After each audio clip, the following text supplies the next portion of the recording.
General Protocol Spaces, banking on freedom. So welcome to General Bull 12 of N with Rosco, Callis, Entrepreneurship, talking about Revoke.cash and running a business in like a real serious non a business is actually based on utility and providing valuable services to people. So we'll be talking about that and hopefully some additional details as well from Jim, if we can get him up here. And Pat or Rosco may talk about the things that Pat is working on with the Cash Script compiler. We have a lot of different technical things to talk about. So strap in and get your technical hat on, probably, at least for part of it. This is going to be a good one. All right. Okay, Jonathan is rejoining, so he's going to check back in a minute. So welcome, Rosco. It's good to talk with you. Yeah, thanks for having me. I haven't actually talked on voice for a long time, you know? Yeah, We do everything in this world and on text these days. That's true. Just realized that too when I heard you talking. Right. Yeah. So we have worked together before on various different things, but the thing I put up on the headline there is Revoke.cash, which I know you have worked very hard. Could you give the audience an introduction about Revoke.cash and who you are as well? Yeah. So I'm Rosco. I've been working in crypto since about 2018. I've created Cash Script, which is the high-level language for Bitcoin Cash. Worked for Bitcoin.com, worked for General Protocols after that. And now for the past year and a half, I've been mostly working on Revoke.cash, which is a tool for managing token approvals on EVM-based chains. And that basically means managing who has access to your money on these chains. Yeah, and that speaks significantly to the issues that we've been discussing here repeatedly about native wallets, where we don't want to repeat what can be perceived as mistakes in other wallets. Could you quickly describe what you mean by the control of your money? Like why does that become necessary? Yeah, for sure. So with tokens and NFTs on EVM chains, you have this concept of a token approval. And I guess like one of the main reasons why that's necessary is that when you're sending an ETH transaction, you can natively send ETH with that transaction, but you can't natively send tokens while also like calling a smart contract function, for example. And that is because every token is a smart contract by itself. So you would have to call a function on that smart contract to transfer the money, but then you can't also call some other smart contract function on a different smart contract. And so that's kind of why this concept of a token approval exists. And so what you do there is you give access, let's say if you want to swap tokens on Uniswap, let's say you want to swap 1,000 USDC for ETH, then you start off by sending a transaction that gives Uniswap access to your USDC. And then from like once Uniswap has that access, then you can just call the function on the Uniswap smart contract to swap. And they will be able to pool those tokens from your wallet rather than you sort of pushing them to Uniswap. So I guess it's right. And if that weren't there, then you would have to do something like that every single time you click the button, more or less, in the to take some action, right? What do you mean? Sorry. I mean the if you didn't have that approval, what would be the alternative? For something like Uniswap and just having default ERC20 tokens without any other sort of standards on top, there really isn't an alternative to having token approvals. Yeah,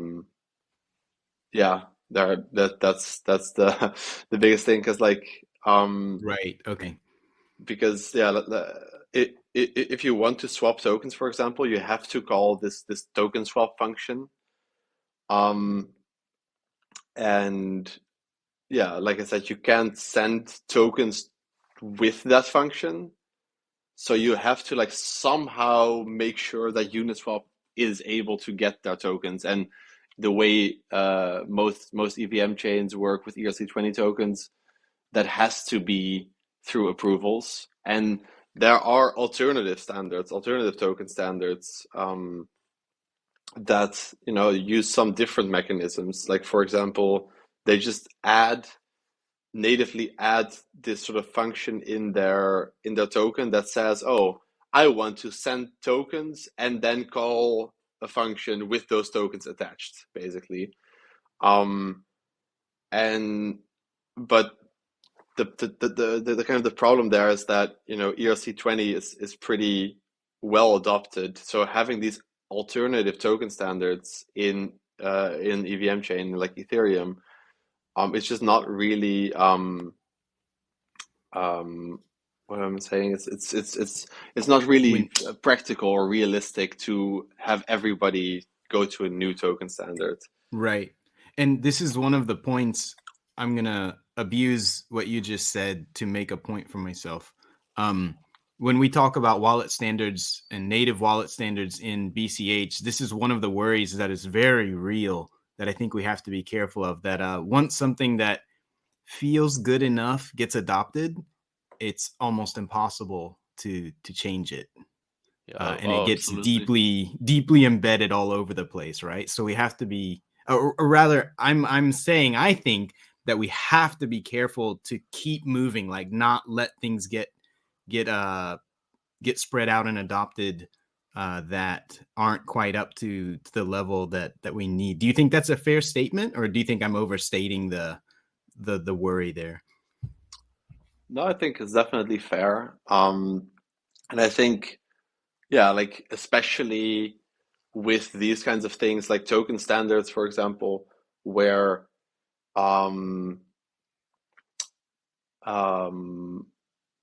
where every new token kind of makes a decision which standard to use, and if everybody and so it's kind of like a reinforcing theme, where if everybody uses a certain thing, then people are going to keep using that.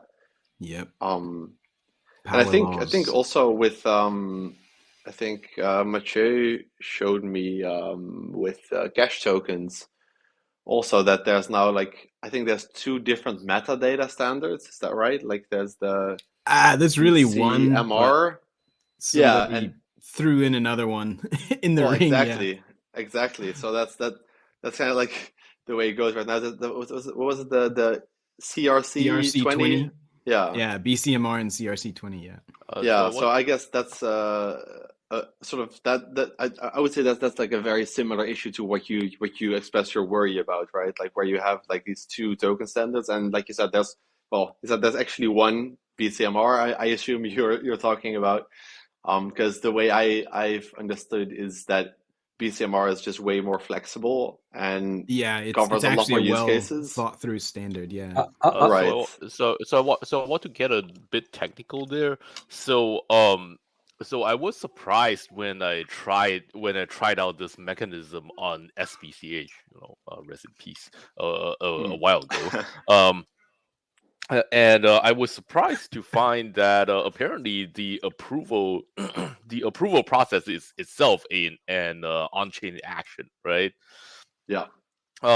So I thought, okay, so through some weird design choices, the approval there needs to be a approval process that apparently is not terribly safe if you leave it for long enough. But I was surprised to find that it's not a wallet local action, and it's an on-chain action, and do you aside from it's legacy and it's not that well designed, like is there any underlying reasoning why ERC20 was designed this way? Like maybe there's a reason they thought like having this on-chain approval action was necessary and good back when they did it. So without knowing, I can actually just well- say a clear benefit is that after you have approved, the rest of the action can be non-interactive. So you can Right, approve that's at one correct. point and then you can go to bed and things can happen while you sleep. If it's right, one but token, that's but not an why action. could right, but why? I see. Because if you do it locally, then it's limited to local actions. Yes. Yeah. So I think what Jonathan says, I think that's one of the biggest benefits that still exists, like even considering other standards. And one place where we see that a lot is with NFTs, because usually if you want to swap or trade fungible tokens, you just say, oh, I wanna swap my USDC for ETH or BCH now. But with NFTs, there's not like a liquidity pool that you can sell or buy from. So so then you kind of want to list your NFT for sale, and you don't want to be like that process to be interactive. So I think with NFTs, that really shows sort of the benefit of the system. But yeah, besides that, I think the sort of the alternatives to this approval system that were available, or like that could have been available at the time of creating ERC20 and the sort of the approval standard, they're also not perfect. Like they all have some sort of trade-off. Yes. So I think now in Ethereum there's a lot of talk about doing things like account abstraction, which Right. basically means that you have like you have a smart contract which is your wallet, and you still sort of like interact with that smart contract, like probably using private keys, but like they have some interesting alternative authentication stuff. I'm not super deep into account abstraction stuff, but and I heard that people are trying to move away from what is it called, EOAs, externally owned addresses. right, That's related, right? So yeah, that's related. So like so I think that sounds like a reasonable solution also to this approval problem, basically. Like because if your wallet is a smart contract, then all of a sudden you're able to like compose different transactions together, essentially. And that means that you can, in one interaction, you can give this approval and then also call the function you wanted to call on Uniswap, for example. So it doesn't really it doesn't completely bypass the whole approval system, but it does kind of like streamline it where that's needed. Is this so just speaking at a high level, because I don't understand it well enough, but is this at a high level pushing, kind of going all in on putting the state on chain? I know that it's a technical division on why you can't mix those calls to smart contracts, but kind of this is pushing the user account even further into the state of the global state machine. Is that a fair statement? The reason I bring that up is because what we keep talking about with the BCH native wallets is kind of going in the exact opposite direction, right? Like pulling a lot of things off, and keeping your wallet in control of things as much as possible. But how does this stand in that frame? Which part of what we talked about? You mean just the approval in general, or more of the abstracted okay. wallets? Yeah. The account, yeah. So you're saying is that account abstraction stuff sort of doubling down on keeping state on chain? Is that what you're? Yeah, and I'm actually less interested in that because I'm not qualified to talk about it. But what I'm really interested in is what worries do you have for the effort that we have? You know, the kind of different balance and different trade-offs that have been under discussion in Bitcoin Cash for the native wallet standards. You know, with what's off chain, what's on chain, that kind of. Yeah, I think. Well, I think. So, what lessons have you learned, or what do you see from your perspective? Yeah, fair enough. Yeah, so I also don't really have a very good answer to your earlier question about, you know, is that doubling down on global state, but I can definitely talk about the follow-up.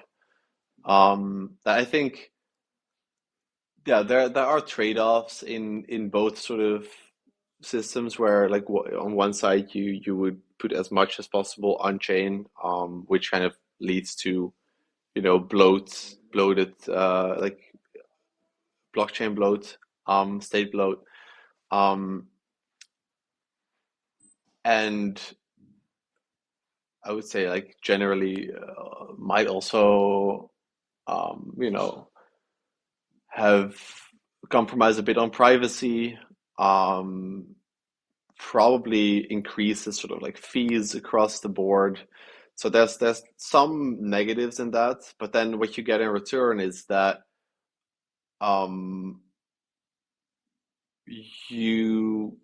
it becomes much easier to have sort of truly decentralized applications that don't need any sort of off-chain anything. Like if I wanted to make a swap with Uniswap, or if I wanted to, like, stake some money in, like, an Aave or Compound, I wouldn't need their website for that, or I wouldn't need, I could just, if I know the address of the contract, I could just call that directly, essentially. Whereas, for example, with any hedge, I'll use that as an example because I'm very familiar with the system.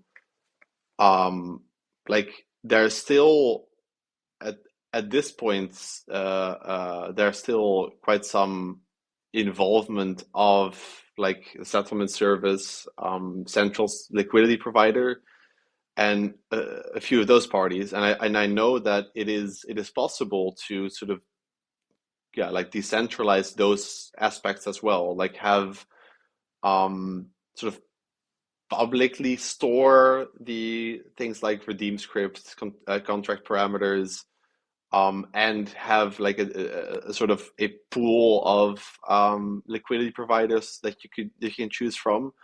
But even in that case, there's still quite some sort of off-chain computation, off-chain stuff that needs to happen for like an any hedge transaction or an any hedge contract to settle, for example.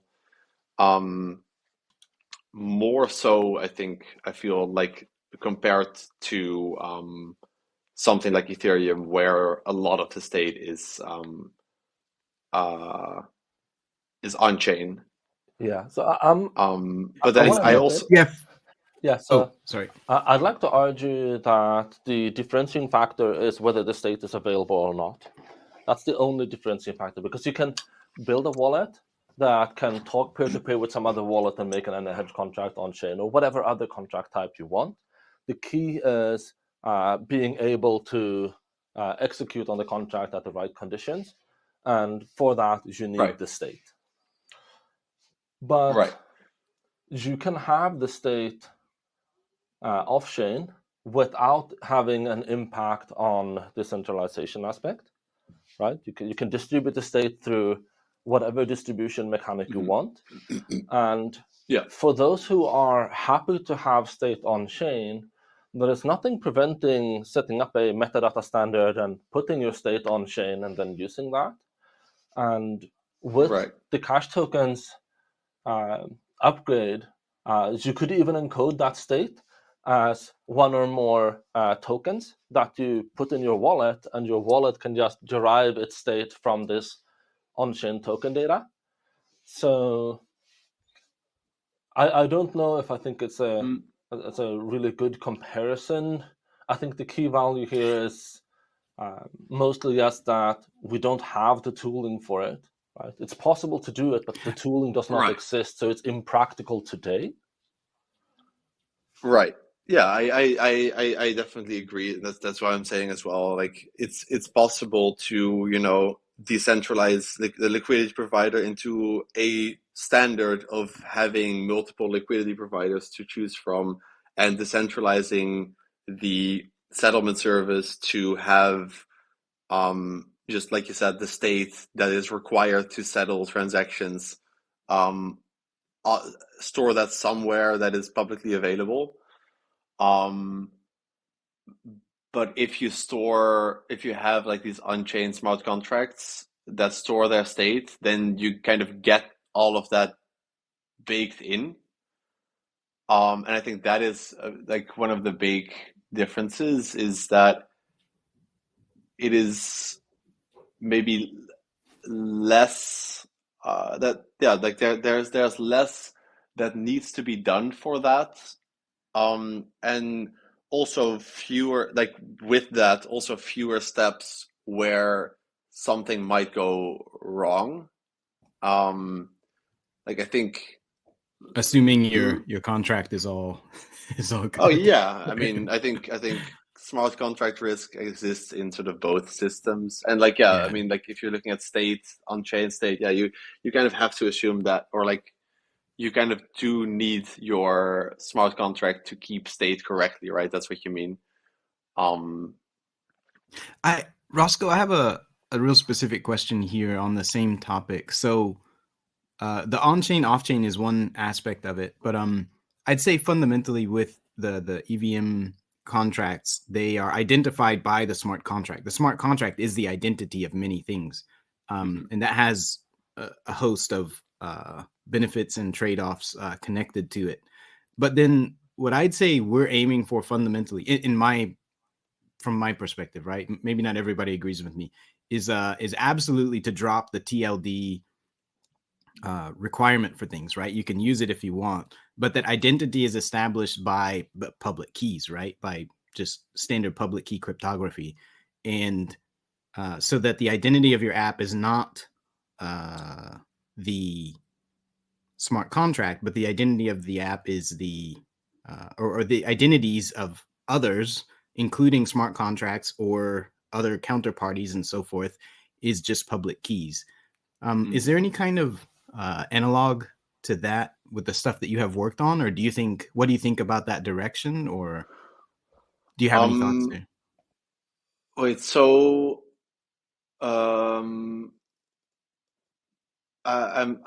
so when you say the identity of a smart contract as well should be public keys.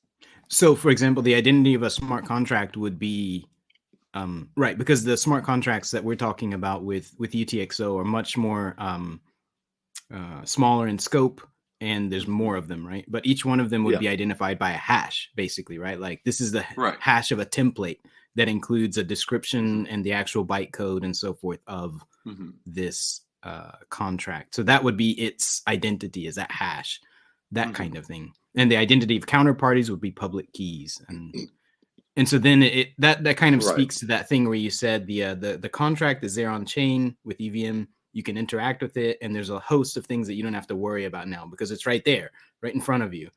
And similarly, if you don't have to worry about the TLD, if you're able to just say, this is the hash of the contract, I know what that is. I don't need to see it on your TLD. I don't even need to see it on chain necessarily. I have the hash of this contract. I know what it is. And similarly, when I'm working with a counterparty, I don't have to see their on-chain identity. I know their public key. I know who that is. I can choose to work with them on-chain, or I can choose to work with them off-chain. That kind of issue of kind of shifting the boundaries of identity. Yeah, I'm not entirely sure what the I'm not sure if I understand like what the distinction is between sort of these two systems that you describe, because I think I guess the main distinction from my perspective would be the scalability of it, right? Like the less Okay. you put on chain, the Right.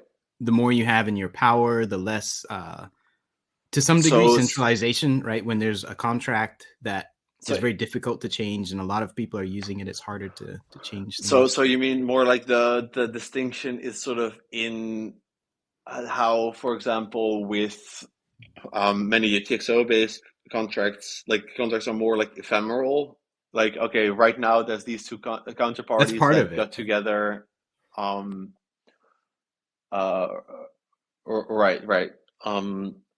So, and with that, you're saying like maybe smart contracts themselves don't have like a very clear identity. They have like you said, they have an identifier. Like you can identify a smart contract by like some hash, but it's not really that you are like in your day-to-day talking about, oh, this smart contract is doing something. Right.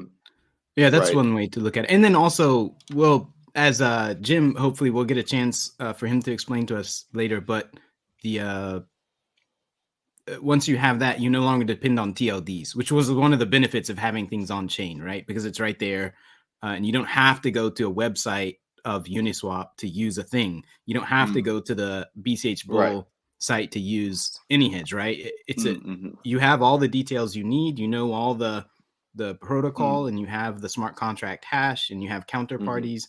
You don't need to Mm-hmm. go to a TLD. You could just do it on chain. Yeah, I see what you mean. Yeah.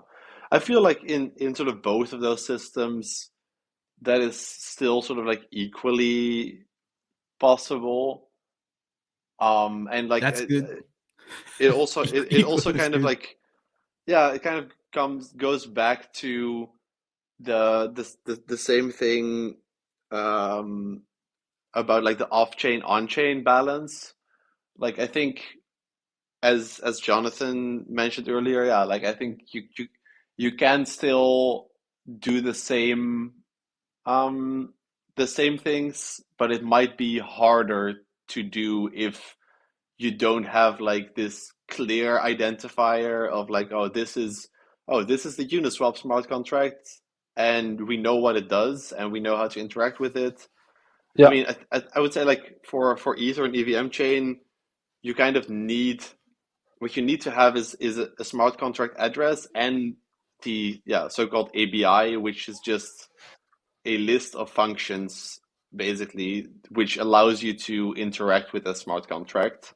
So Yeah, you that's what still the also templates need are. this, right? So you still need, like, also in EVM land, you still need more than just the address. Like you still need like, oh, this is the address and this is how I interact with it. So Right.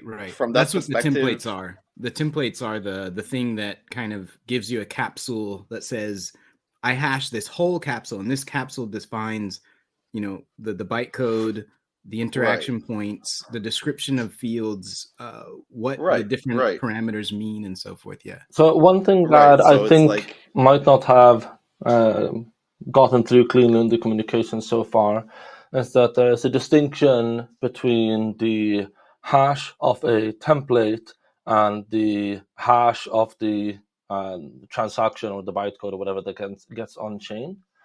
And so I know you've looked at the libel templates before, Rosco. So they kind of explain like what the contract is and how you can do. They're more closer yep. to that ABI description than the actual transactions on chain.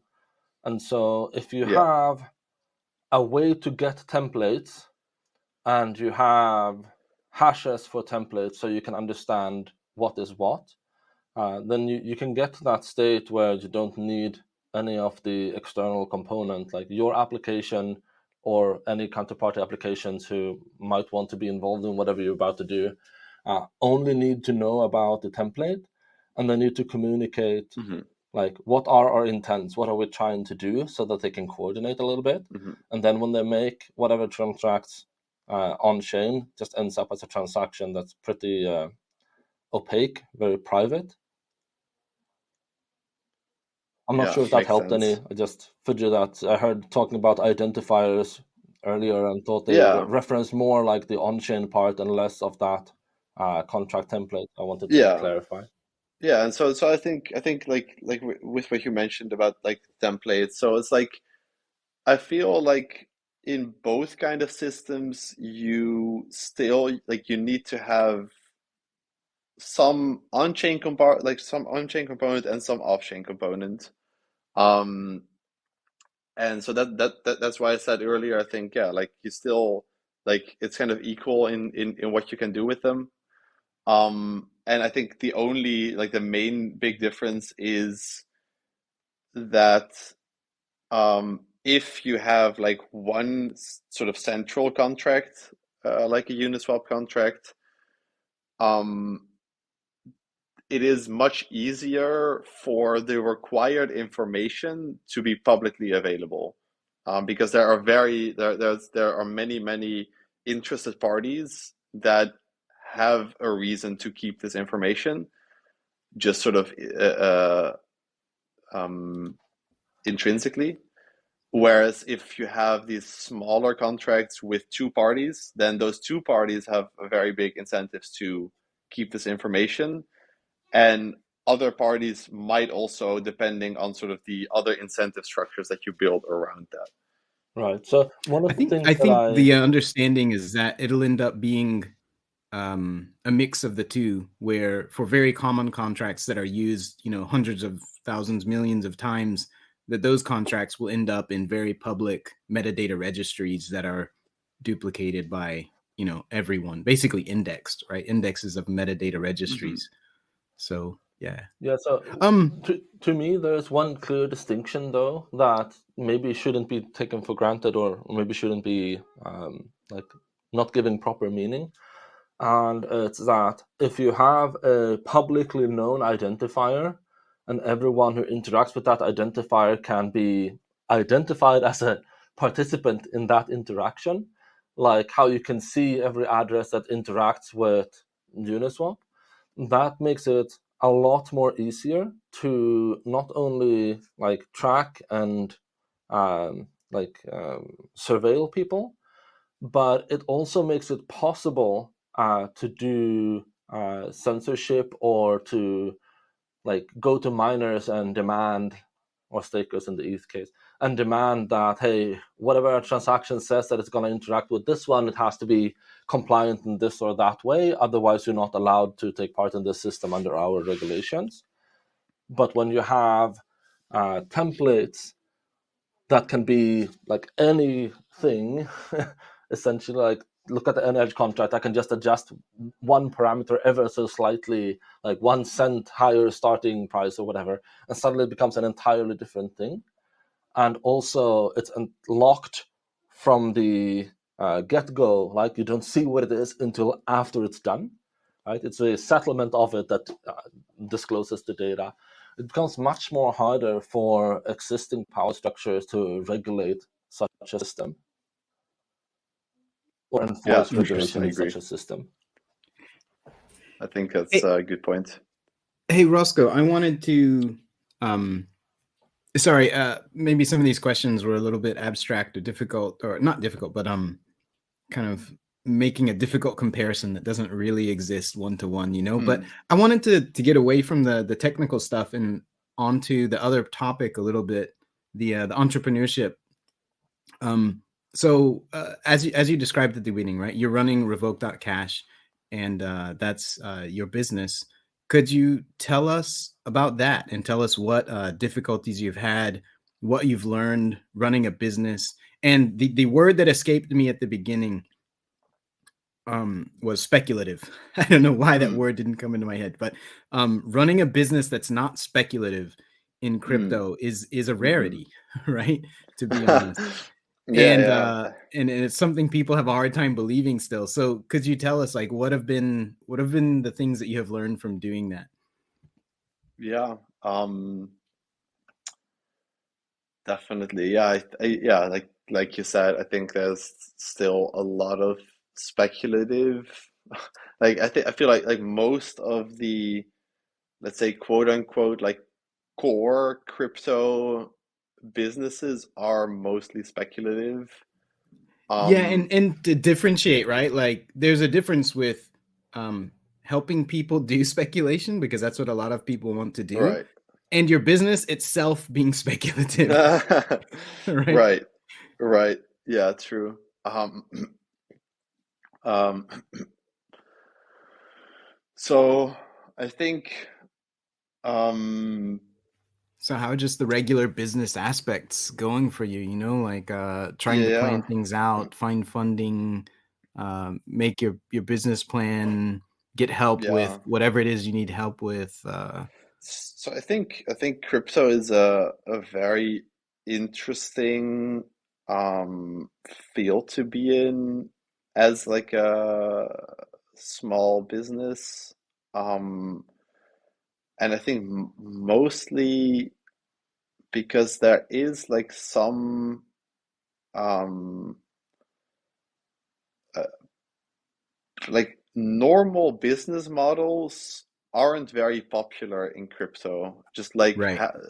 and with that, I mean, like, just, for example, just having a product that you pay for with money and then get to use. Like that would be the most straightforward business model in sort of a normal Web Yes. 2 kind of world. It's like, okay, oh, I have this like email client, or I have like a CRM system, and you pay me some amount every month and you get to use it. But that's just not really what people are used to in crypto, I feel like everything is sort of quote unquote free to use, but then there is some other, in many cases, there's some other way of monetization. And I think in a lot of cases, that is, for example, with tokens, like just launching a token for your business, and like having some role for that token in the business. But I feel like that's a very sort of That that definitely goes close to or over that line of I mean, not that it's an yeah. evil line or something, but like, okay, now your business is speculative. Exactly. Yeah. So Yeah. that's kind of the thing. Like it's that's I think that I feel like that is one of the most popular ways to sort of make money out of a business is by like launching a token.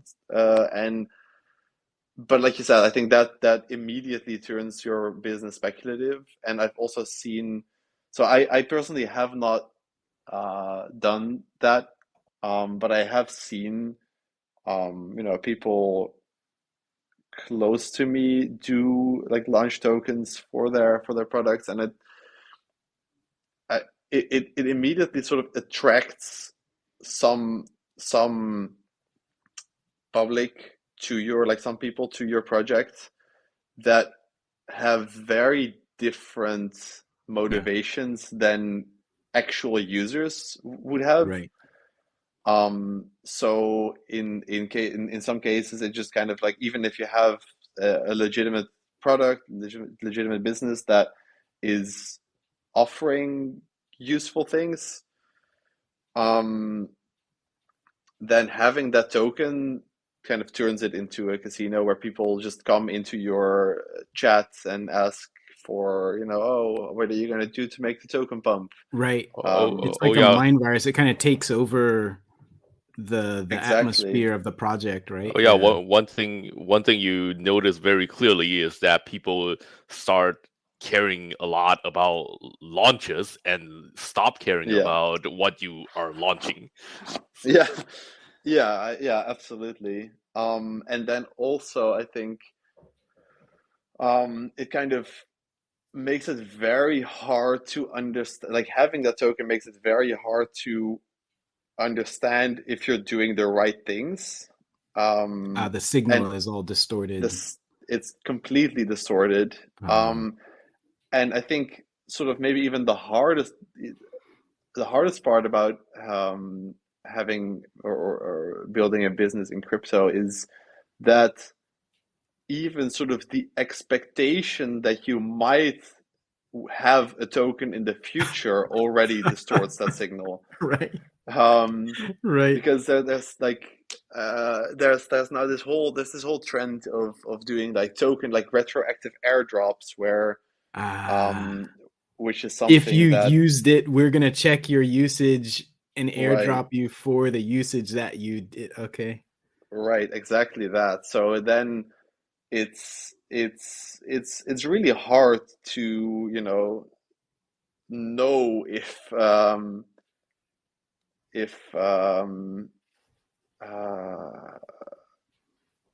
if your usage is real, right? And I think in crypto, even without all that speculation, I think crypto is already a hard field regarding like signal, Right. because of the whole like hype cycle bull bear market. Like in a bear market, you never really know if your usage is low because you're building the wrong thing or because it's a bear market.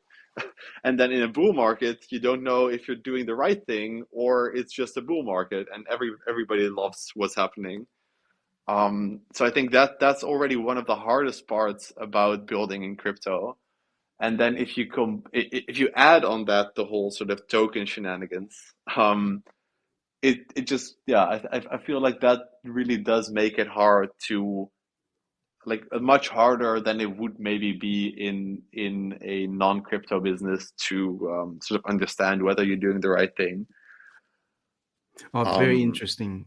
Would you say, because you've been around for a while and you have experience in very different parts of crypto, would you say that you feel like things are moving towards kind of I won't say an evolution, kind of graduating from purely speculative, very simple kind of thought processes and aping kind of stuff into actual like utility and higher level utility and products? Do you see it moving in that direction, or do you think it's more like, okay, no, this is always going to be about financial speculation?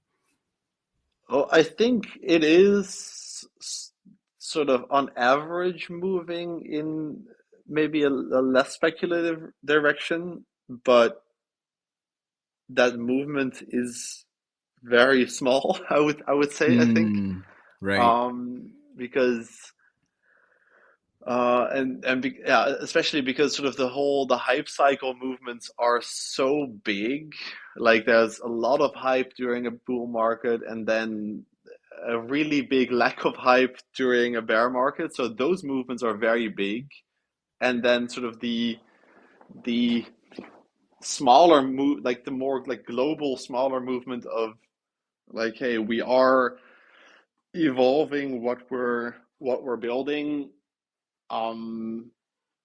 into like more utility kind of applications. I think it's easy to miss that part, but I do think it is happening. Like I do think there are definitely a lot more less speculative like Right. businesses projects in the space now than 5 years ago. It feels like, I don't know, we really need it, right? Like even 10 years ago, well, I don't know, like personally, I had the feeling we don't have time. And now it's 10 years later and it just feels exponentially more like we don't have time. We have to sort this thing out and actually have parallel economies and an alternative, like a real alternative for people to use. So it feels ever more urgent to me to make these things more practical for more people. I don't know, it's a hard thing. Yeah, and I think also like even if we are moving towards more utility over speculation, like the core of a lot of crypto activity is still speculation. So even those applications that aren't speculation are kind of hard to see separate from the speculation, because if there Yeah, wasn't yeah, that yeah. core of speculation, then there probably also wouldn't be that sort of more like periphery of non-speculation. What's the need for money in the first place if there's not some kind of Yeah. trade going Right, on, exactly. right? Which Yeah, which exactly. involves a difference of value. Yeah, yeah, Exactly. absolutely. Yeah. I guess it's just a matter of bringing in the standard deviations from like 6 to like 1 or 2 on like the speculation, you know?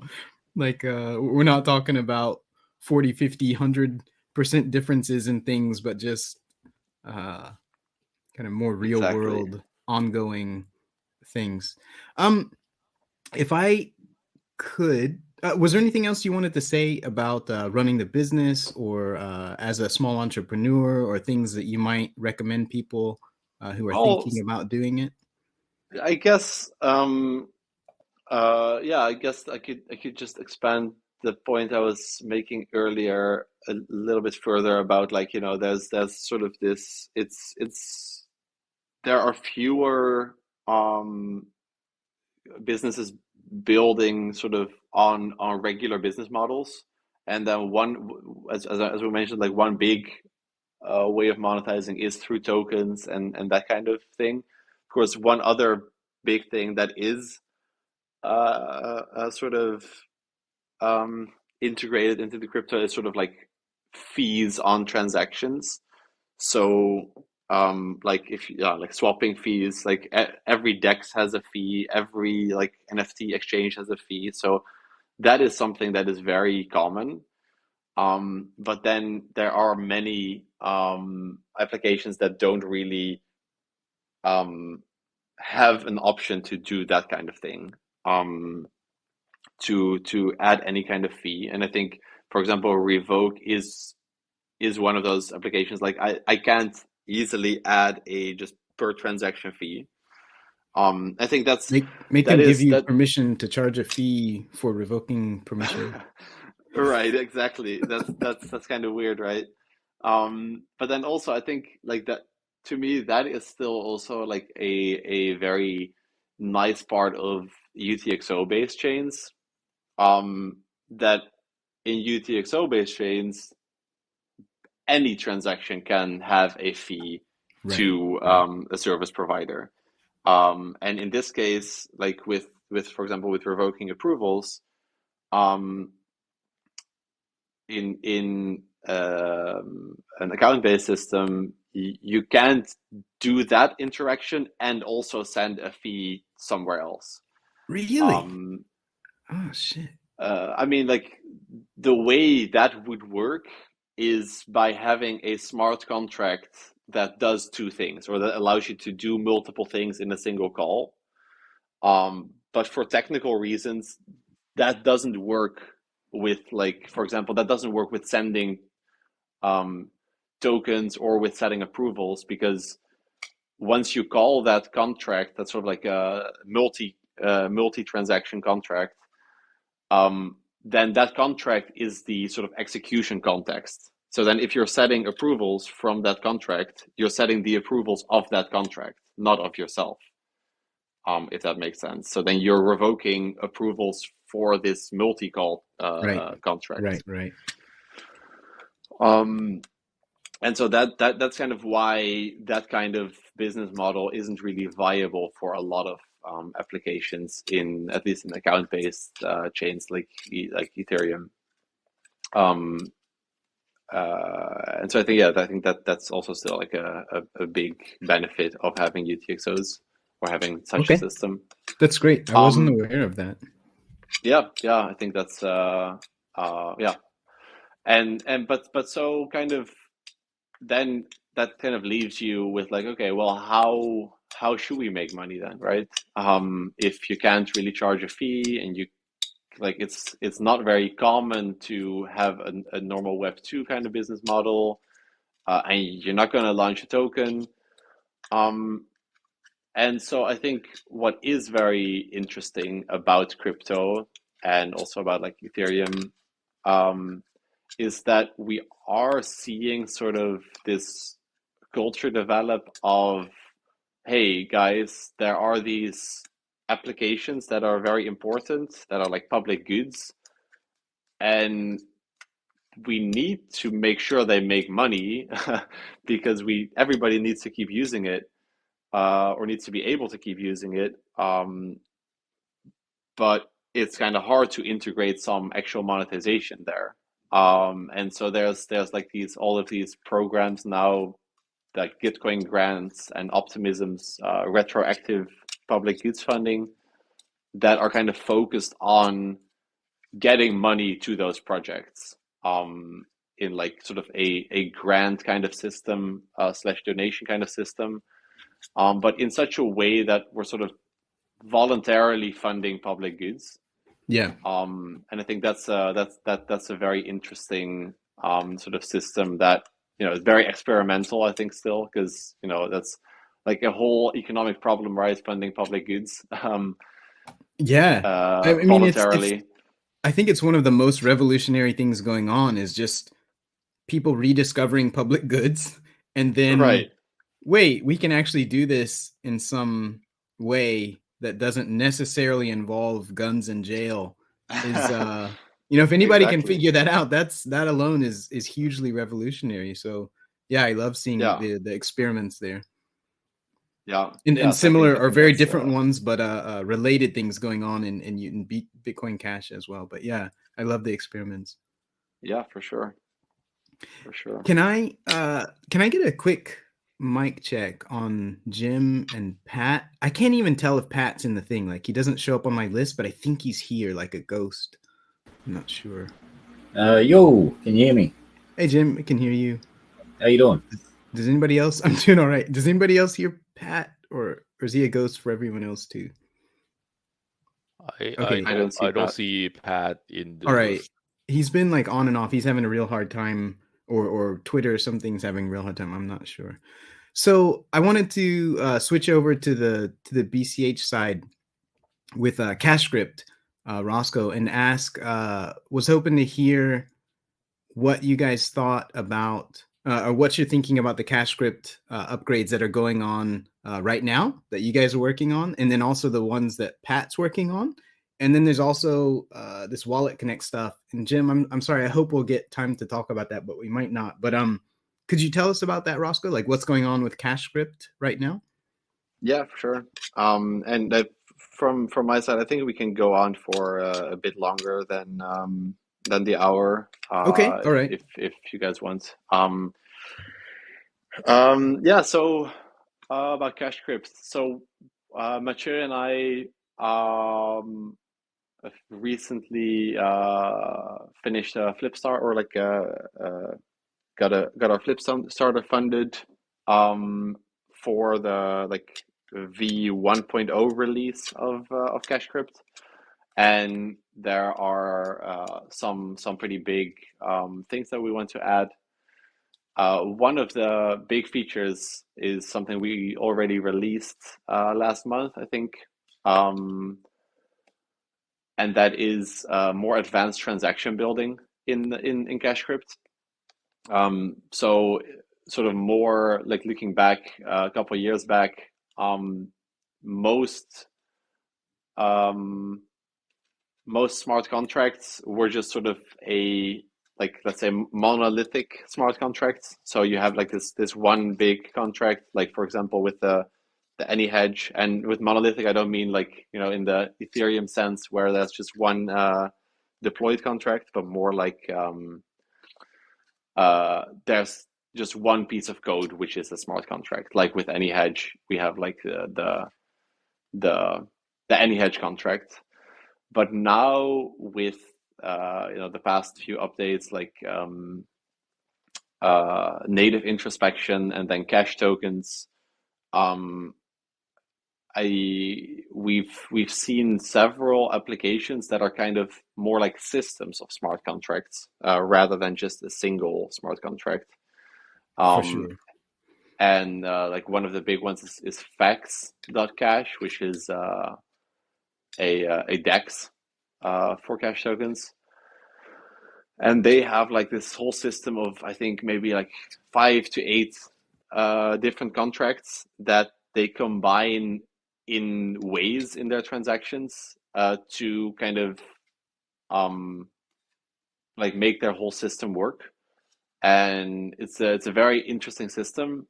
And I think we will probably see a lot more of those kinds of applications,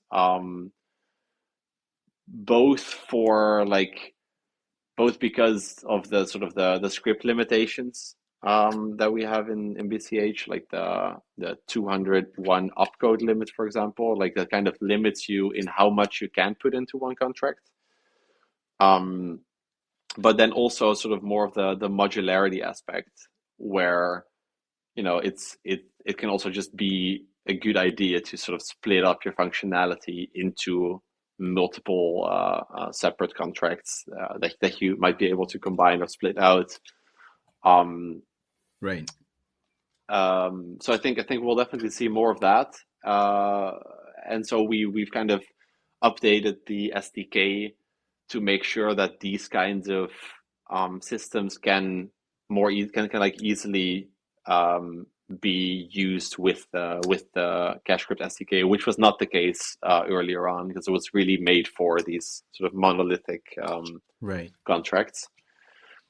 So that's a very nice big update that we recently released. And then before you go on, can Yep. I ask a question, a follow on to that point? Yep.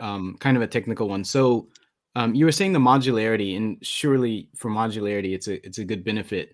But what about composability? So when I say composability, I think you know what I mean. But for the audience, it's just being able to say, you've got some smart contract and there's another smart contract over here, and they don't have to necessarily know about each other to work together, so that you can build kind of, Lego bricks of finance for things to work on top of each other. Right. Is that going to be a challenge, or do you think this is a like unrelated issue, or is it going to be necessary for contracts to know about each other a priori when you're building them and you're, compiling things and so on, for things to work well together? Or do you think they can still compose? Do you think there's going to be issues with composing? It's a great question. I think creating like these kind of modular smart contract systems probably does help with composability as well. I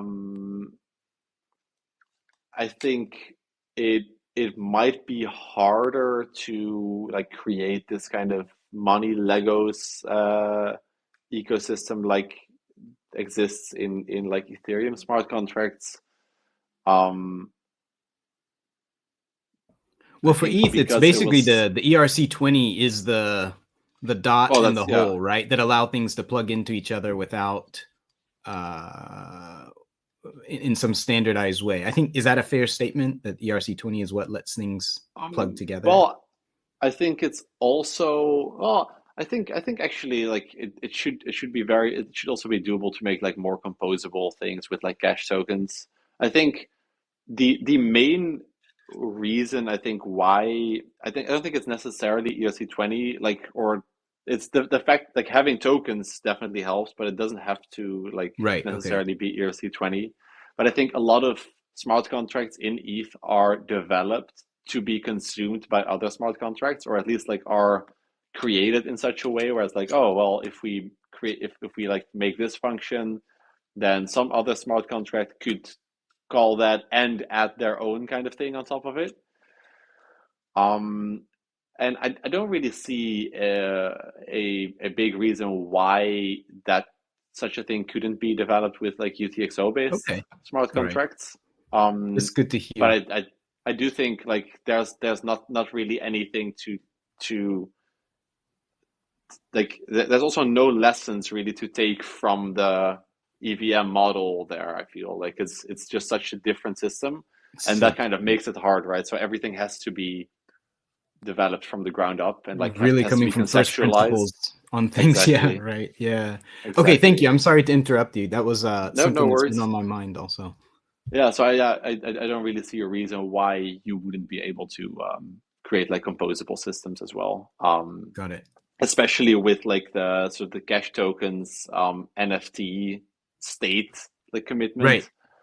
I think that is definitely a very interesting way to to build these kind of systems. So that and then one other thing that we also noticed from like these newer smart contract systems is that especially if you're creating these sort of systems of smart contracts, the chances are that some of them will have very similar rules to each other, and since there are currently no sort of reusable library functionalities in CashScript, that just means copy pasting code over across Right. like 10 different contracts, which I think is a pretty risky thing to do first off, just from a maintainability and like error proneness For sure. standpoint. And that's also why we're looking to add this sort of like reusable, shareable library support, where basically, you would be able to write some functionality encapsulated in like a library inside a function, publish it, for example, to npm, or share it in some other way, and then other people would be able to use that kind of code in their smart contracts. Perfect. Making it like easier to maintain, sort of less error prone. Just proper software engineering sort of techniques with reusing We should code. wrap up all that nonsense we did for the early AnyHedge contracts into a historical library. This is all the shit that you don't ever want to do. Yeah, like absolutely, yeah. All the precision recovery and math with would have been a 32-bit great numbers. Candidate for a library. 3 years ago. Right. And I remember Tobias wrote some stuff that would be pretty good too, right? The not artificial, anyway, the math, right? Where you emulate higher level math, like right. At the time we didn't have multiplication, right? So there was no multiplication. So we had to emulate multiplication by doing some tricks and that kind of thing. Yeah. I'm looking forward to that. That's great. Okay, what else is going on with CashScript? Yeah, I see that Pat is here. He's been working on debugging support. Maybe he wants to talk about that a bit. Pat, as are well. You a speaker now? I invited again. I don't know if it worked. If not, I can also just give the rundown. But I want to give Pat the chance if he wants to. Let me try one more time to invite for speaker. Yeah, I mean, it seems like there's some people who I'm not sure what it is, the platform or the browser or what it is, but they just have a really hard time connecting to Twitter Spaces. Yeah, Twitter Spaces isn't the most stable, the most robust thing. No, exactly. Pat, are you there? Did the invite work? He shows up as speaker, but doesn't seem like it's working. On mine he shows up as a listener. He doesn't appear. He just doesn't even appear. Nice. So I can give a rundown. Get started at least. So Pat also recently launched and completed a flip starter for proper debugging support in CashScript, and last week I've seen his work so far, and it's really really nice, really good stuff. And just to like illustrate what this is like, okay, so we used to have this debugger called Meep, which people might remember from a few years ago before it started not working anymore. And what a debugger is essentially it lets you step through code step by step to see like where your code might be failing. And Meep worked pretty well when it worked, but now it doesn't work anymore. So that's kind of too bad because it's not being maintained. But then the other part as well is like even when Meep worked, you could step through your generated code, so like opcode by opcode, but there wasn't really any good way to link that to your cache script code. So you really had to be pretty deep into the whole Bitcoin script world to understand actually what you're debugging and what that looks like. Yeah, for the audience, this is the difference between, if you've ever seen code, if you're not a developer, that already looks esoteric and hard to understand. But if you are a developer, it's like, okay, this is code. But then what you had to debug with, when there was a working tool, was the lower, much lower level opcodes. So you're just like a string, like a long list of like op10, op3, op reverse, op drop, op if, op else. Like it was just impossible to decipher unless you've used it so much that you've kind of absorbed the language and you're able to kind of see the matrix. So unless you had worked to that level, we it was need really to get Bitcoin tough. Cash authors to talk at some point. Yeah, right. Like he's like he's Neo in the Matrix. He just sees, blonde brunette in the opcodes. Yeah. Sorry. Right. I just wanted to add that because we lived through that. Yeah. And, Meep was amazing, but it was still a challenge. Yeah. Yeah. And so what Pat has been developing is basically a way to map. So like in most software development, you have like this concept of a source map, which essentially means like a mapping of your source code to your compiled like opcodes. And if you develop that and then integrate that with your debugger, then essentially now you can step through your cache script code and like see, okay, well, here I have this if statement, and I can see, okay, now this specific if statement in my cache script code, here it takes the second branch of the if statement, and having that kind of debugging support just kind of it's really a game changer for like developing smart contracts, and being able to just understand what's going wrong when it's going wrong. Because I think right now, cache script works pretty well for developing contracts, but one of the biggest parts of any kind of software development is making like fixing issues when things don't work, and that is really hard right now. And I think with Pat's work, that is going to become a lot easier. So I think that's a really exciting thing. Pat, and we should sell your work to Twitter and see if they might try to make use of it or something. This is really annoying. Pat and I in the background have been trying to connect and it just doesn't work. But okay. Well, thank you for introducing. I'm sorry. Go ahead, Rosco. Oh yeah, no. So that's mostly it. And then also one additional benefit of the work that Pat's been doing is that you'll be able to evaluate your cache script transactions locally using libauth, and that's also something that we did for the AnyHedge contracts, like the test suite. Like we created this entire test suite with hundreds of automated tests, but to do that for AnyHedge, we had to do a bunch of difficult steps to make that work, and a lot of manual work.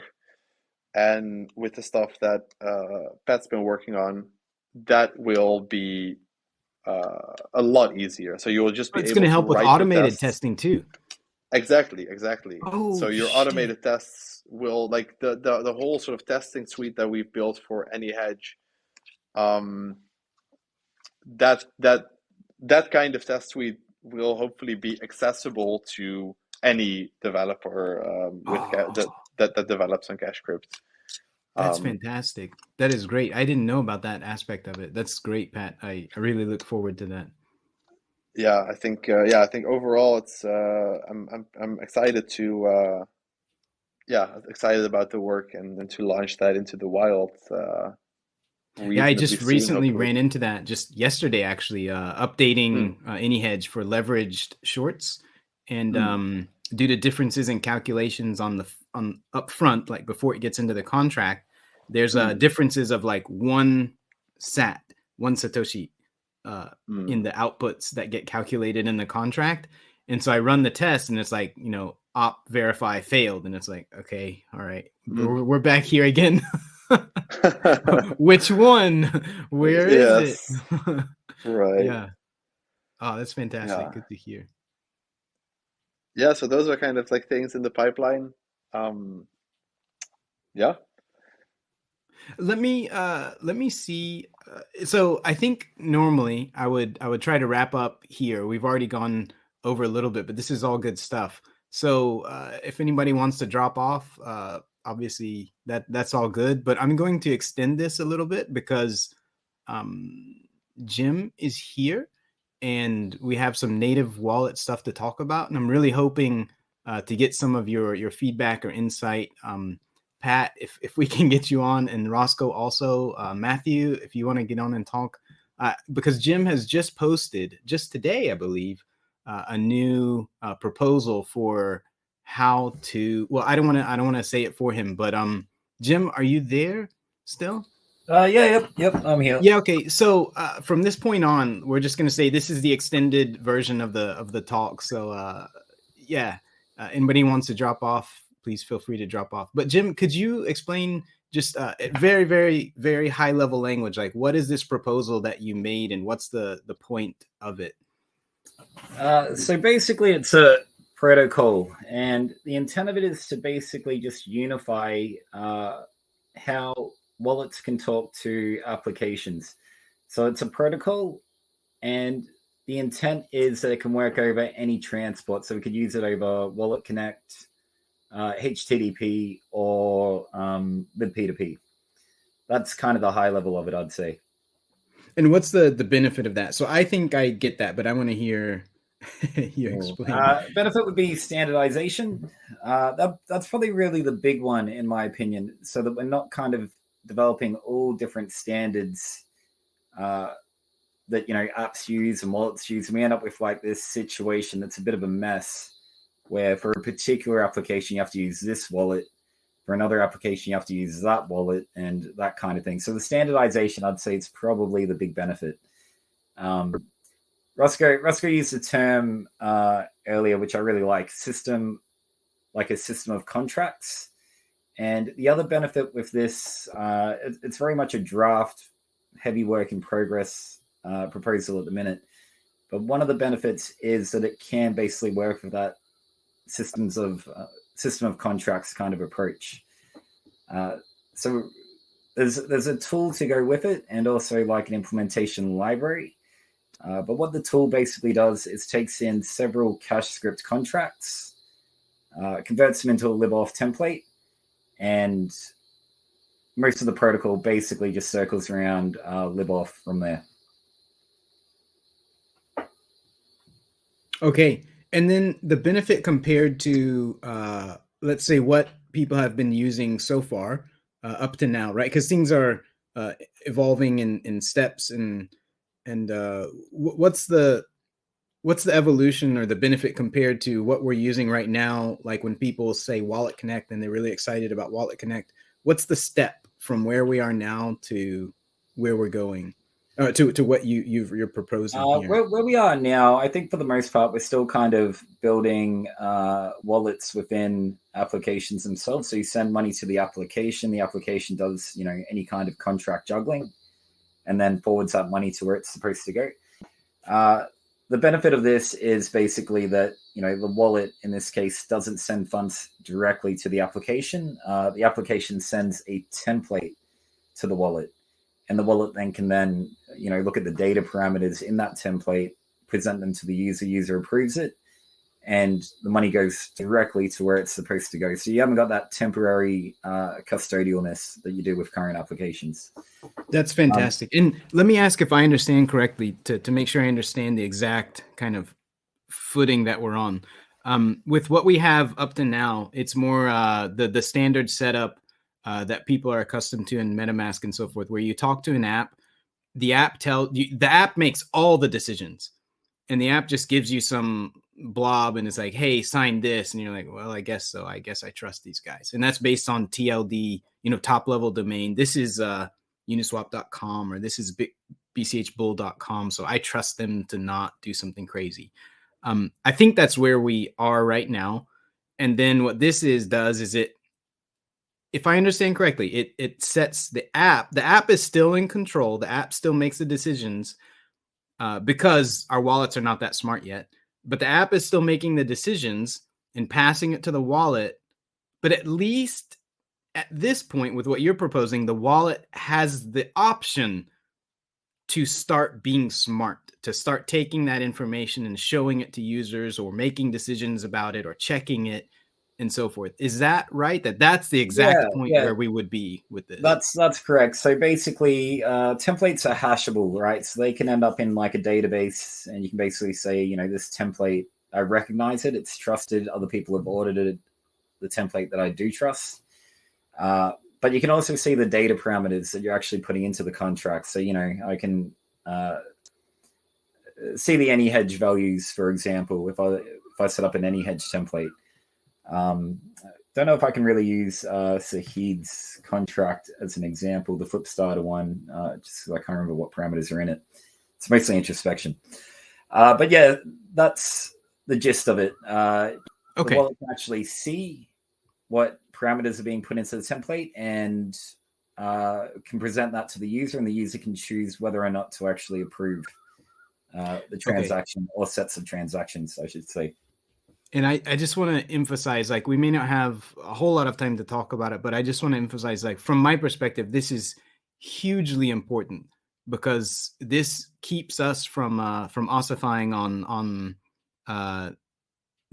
what's currently the industry standard, which is apps make all the decisions, and just present users with a kind of a thumbs up or thumbs down.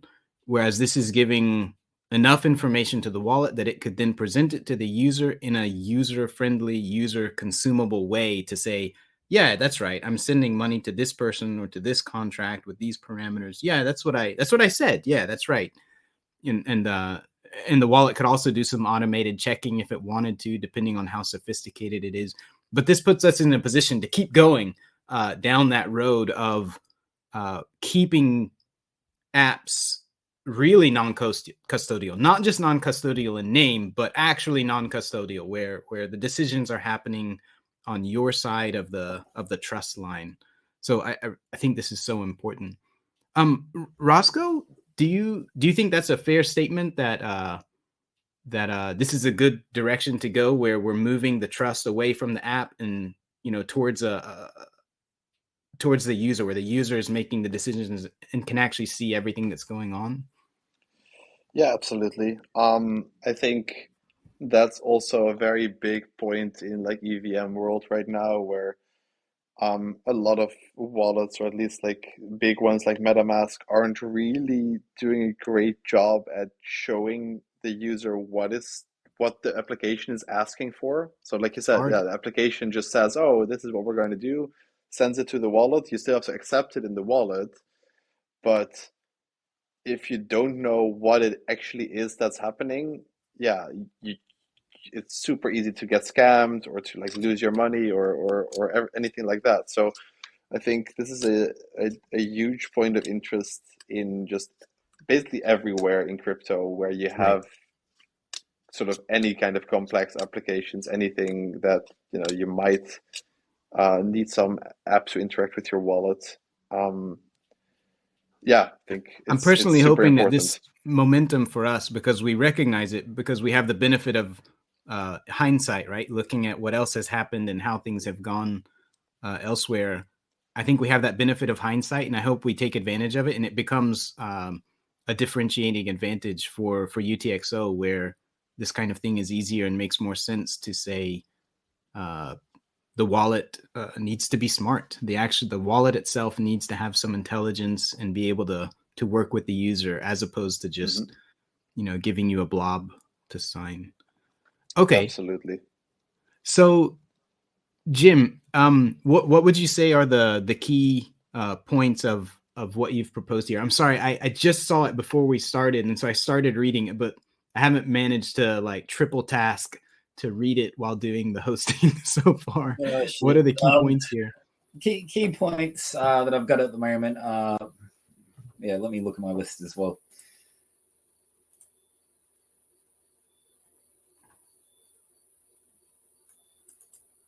So one of the big things is UTXO is a little bit different to the account model. So the account model, you've only got the one account. It's not as private as UTXO model. So one of the things I am kind of trying really hard to preserve here is some degree of privacy. So there's not really a get unspent RPC call, for example. We do have get tokens call, but even that kind of relies on a whitelist of tokens, a whitelist of category IDs. From a transaction creation or transaction definition point of view, the app itself doesn't provide the UTXOs usually. It can optionally provide UTXOs, but the transaction builder, or conceptually transaction builder, should fill in the blanks. So it'll, calculate the outputs, work out how many Satoshis are needed, how many of each token, fungible token. And then it will then select appropriate inputs from the user's wallet to cover that amount. So in that respect, the application remains naive to what UTXOs a given wallet actually contains. Okay, so we should be able to support HD wallets, basically, with that approach quite nicely. Yeah, it's funny how just that one thing makes such a huge difference. Supporting HD wallets is hard if the app needs to know everything, because you don't want to tell the app everything. No. So another thing we've got there is sandboxing. So each time you connect to a service, and again, this one's got trade-offs. It's got advantages, it's got disadvantages. But basically, each time you do connect to a service with Wallet Connect, for example, you're going to end up with like a sandboxed account to use with that service. Sandbox key pair, I should say. So that's a security benefit in the sense that it does help mitigate cross-site scripting. And I don't know if you call it that in this case, but cross-site signing, you might call it. Right. In cases like that.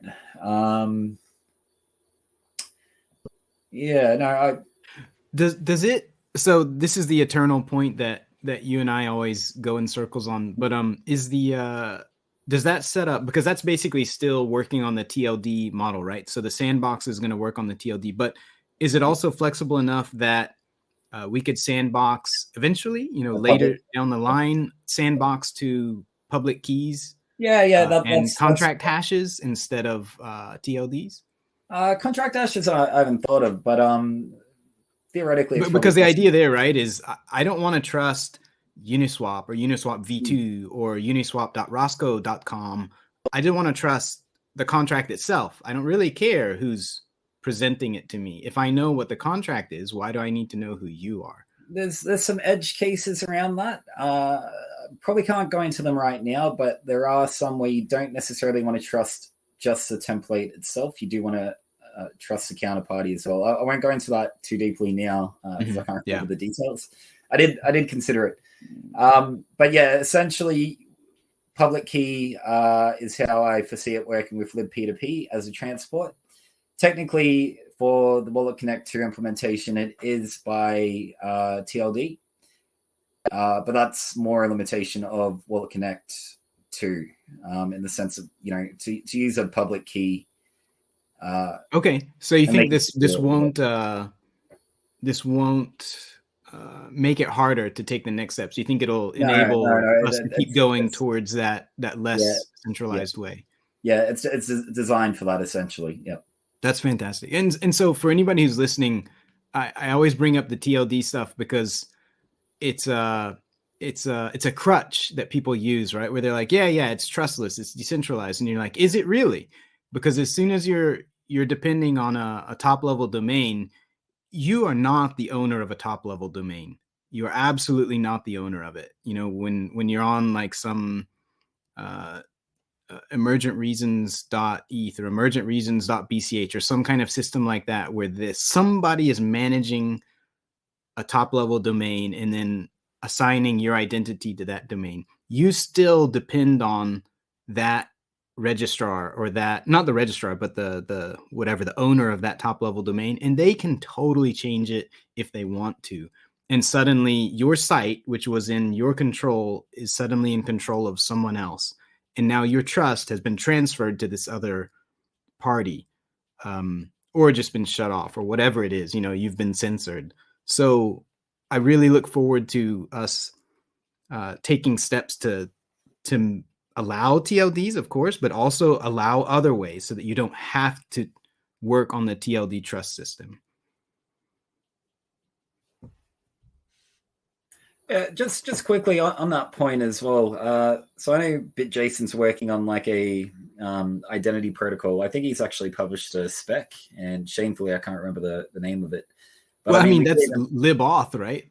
Auth. That was the whole point of it, is identity, the original point of it. Is it called libauth identity, the specification that I'm talking about? But well, I mean, I just mean, just generally speaking, he had identity baked into the idea from the very beginning, and that's why it was called libauth. Authentication is that. Yeah, but in future, you know, instead of having like an identity as just a public key, you know, it might actually reference, you know, something on chain, one of the auth heads that he was kind of referring to. So that way, you know, if a particular key pair is compromised, it can be marked as compromised on the blockchain. Exactly. And yeah, so there's some really cool potential there. I haven't thought that far ahead quite yet, but yeah, I think the possibilities and very critically, right? Like all of that is in your control. There's literally nobody between you and revocation, or you and transferring of a key pair, or whatever it is that you're going to do. But yeah, that identity is truly non-custodial, which is a big difference from the TLD system. Yeah. Okay. All right. So it sounds like this is a great proposal. And I know you said it's still very early and still very work in progress. So of course, everybody's going to look at it and try to figure out how to use this. But I'm very excited, and I really, really appreciate the work that you have done, and also Pat, to make these protocols that are going to let us keep taking steps towards non-custodial future, where we have an actually permissionless money network, and your identity is also permissionless and non-custodial. I'm very much looking forward to those incremental steps towards it. So now we've been going for an hour and a half. I think we probably should wrap up. Pat, did we ever get you onto the speaker space? Let's try one more time. I don't think we could. In the background, we have tried at least 10 times to get things working. I'm sorry, Pat, I couldn't get it working, but I appreciate you coming, and Jim, Rosco, everybody coming and talking about this. Was there anything you guys wanted to wrap up with? Any closing words, Jim, that you wanted to say before we go? No, just yeah. Look, at the first release that I've done there is probably going to be quite buggy. Someone's already run into a bug, probably. But yeah, in a few days, I'll make another post once I've kind of sorted out the stuff there, and yeah, feedback would be great at that point. Okay, all right. So yeah, I hope people will take a look at it, because this is, in my opinion, hugely important. Hard to grasp a little bit at first, but hugely important for the direction that we need to go in. Rosco, anything you wanted to wrap up with? Any shout outs or last thoughts that you had? No, I think we covered a bunch of interesting things today. Thanks for having me on. Yeah, thank you. And good luck, ongoing luck with your business, with Revoke.cash and whatever it is that you're working on. And thank you so much for CashScript and the work you have done and are still doing there. Yeah, thank you. So I don't need you name. Are you still there? Like, have we dropped off on audio too? No, I'm still here. Oh, okay, all right. Anything you wanted to wrap up with, or Jonathan? I think he is actually muted. Like his audio isn't working. No, it has been fantastic so far. Thank you. Okay. All right. Well, thank you. Yeah, Jonathan, I got a heart here. I think he can't speak. We've also been trying to reconnect with Jonathan as well and not going. Twitter, you need Pat's debugger. Please get on it. All right. Thank you everyone for your time. It was very good to talk with you all, and we'll catch you next week. Take care, everyone. Thanks, Bye. guys. Bye.